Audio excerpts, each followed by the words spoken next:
Salut, c'est Olivier Luyeye. Je suis un artiste gospel de la RDC, résident à Kinshasa précisément. Je suis le visionnaire du groupe Wonderful Music. La musique, c'est un don inné. J'ai commencé la musique de mon enfance. C'est un appel de Dieu parce que presque tous les frères de ma famille chantent et mes sœurs aussi sont dans des arts et d'autres font de chevet et tout ça. Et mon père aussi fut un artiste, mais lui c'était un artiste peintre et il faisait d'œuvres d'art. Donc il était aussi l'ami de plusieurs musiciens mondains que je ne saurais peut-être citer les noms. Donc que je voyais de mon enfance venir nous visiter de temps à autre.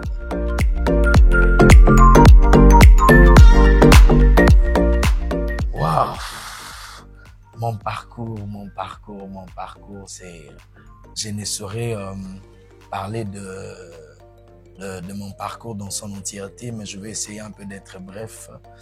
Donc, musique na bandi en Okala. Alors, comme je venais de le dire, c'est un don que je n'ai pas forcé. Certes, c'était un peu compliqué, tu vois, dans la famille. Papa déjà était un artiste. Il y avait aussi mes frères qui faisaient de la musique, comme on dit, mondain.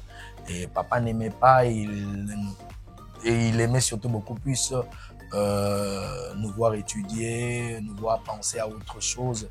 Et nous, comme c'était l'appel de Dieu, on ne pouvait s'en passer. Donc aujourd'hui, ça nous a rattrapés malgré les exigences de parents. Donc c'est un peu ça.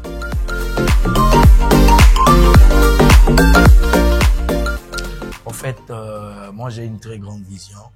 Je ne peux pas me limiter en disant non, je ne peux pas signer un contrat avec un label local.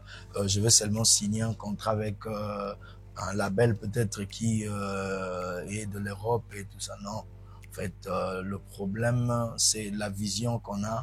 Et le problème, c'est ce dont nous sommes appelés à faire. Si un label local se présente et qu'on s'entende bien, cela n'empêche. Le problème, c'est juste qu'on doit respecter les clauses. Et il y a aussi d'autres labels qu'on appelle locaux qui peuvent faire mieux que ceux que nous appelons internationaux. Donc, c'est un peu ça.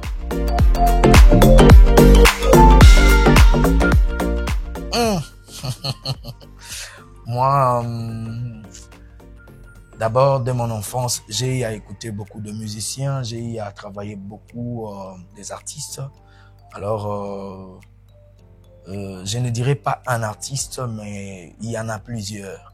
Il y a le frère, il y a Papa Matou Samuel, il y a Papa Morosumbu, ils sont nombreux. Papa Patrice, il y a Papa Deningonde, parce que ce sont nos papas, nos légendes qui ont bercé vraiment ma jeunesse. Et vraiment, ils sont nombreux, que je ne saurais peut-être tous les citer ici.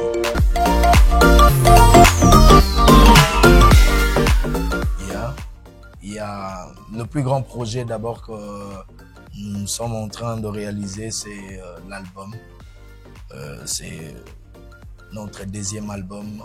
Certes, le premier album avait connu un peu beaucoup de problèmes et c'est le deuxième album que nous sommes en train d'enregistrer et qui sera bientôt à la disposition de tous.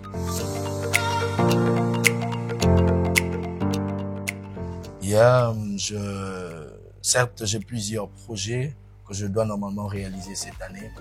Et d'abord, j'ai commencé par cet événement que j'ai l'habitude de réaliser chaque année, dénommé Nyon Songolo.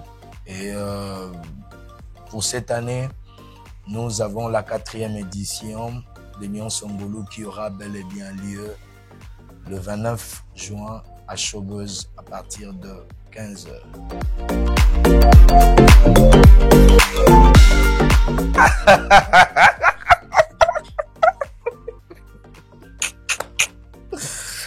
Oh, Jesus.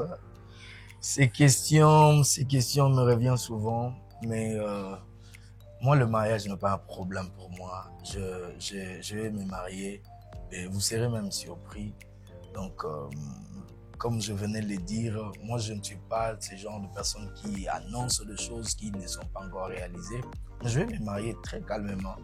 Donc, ne vous inquiétez pas pour ça. Je suis déjà en train de travailler là-dessus et ne vous inquiétez pas.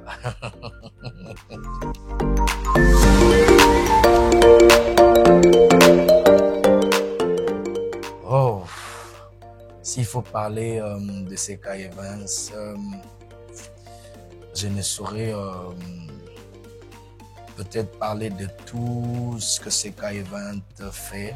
Mais d'abord, j'aime le professionnalisme, la ponctualité, le respect de leur travail, la considération surtout beaucoup plus de leurs clients et des artistes. Vraiment, Sekai Evans, c'est un label qui inspire plusieurs et qui nous inspire aussi. Et le plus grand souhait, c'est que Sekai Evans puisse continuer encore à évoluer comme ça et ça aidera encore à plusieurs à pouvoir parfaire aussi leur façon de faire. Merci.